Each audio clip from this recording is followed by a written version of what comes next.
read at least one blog while surfing the web. Blogs are so popular these days, you can find one on just about any subject out there. Today, I'm joined by blogger Rhoda Vickers, who runs the blog Southern Hospitality, and she's got some great tips on how to start your own blog. Rhoda, thanks for joining us and happy Friday. Thank you. Very happy to be here. Yeah, okay, so you got into blogging many, many years ago, but did you ever think it was going to turn into a full-time job? Absolutely not. None of us that started back then knew that it was going to turn into what it is now. So I got started in 2007, so I've been at it a little over 7.5 years now. So what drew you to it in the first place?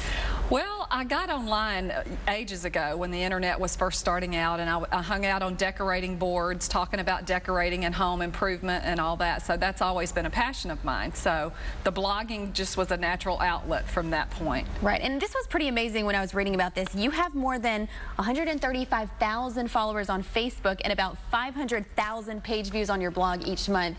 Yes. What do you think it is that draws so many people to it? I think because they have grown along with me as a real person, just watching me blog about my house and home improvement things, and they've also gotten to know my family, and so they see me as a real person that they're interested in following, and it's just been a very fun journey. A lot of people are wanting to take that first step into that journey, so you've got 5 tips for us today on how to start your own blog.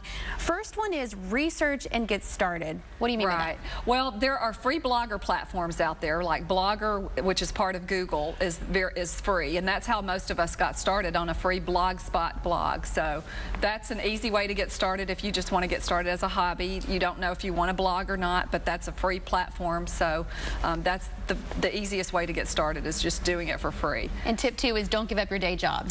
Absolutely, do not give up your day job. There are millions of blogs out there now, and there's a lot of competition, especially in the niche that I'm in now, the home improvement DIY niche.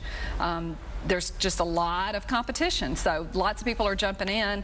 Lots of people think they want to get in and try to make a living out of it, and it just takes time, though. It takes a long time to build. It took me 4 years of working at my blog before it turned into a full-time job. And tip 3 is write great content. Got to have something people want to read. Absolutely. You got to write great content, or people will not come back, and they need to see you as a real person and with a real home to work on, and that's perfect. You got to have great content. And the last 2 tips: learn photography and follow your heart. Yes, learning photography is huge. Most of us didn't know a thing about photography when we got started, but we all went out and bought big cameras and learned how to use them. You've got to kick up your game and learn how to take great photos. All right, some great inspiration for all the bloggers to be out there. And tip 5 is definitely to follow your heart. Blog what you're passionate about, because that is what's going to show on your blog. That's what's going to bring people back to your blog, is if you're passionate about your subject matter. All right, great tips from an expert. Thanks for joining us today. Thank you for having me. Again, you can check out Rhoda's blog. It's southernhospitalityblog.com.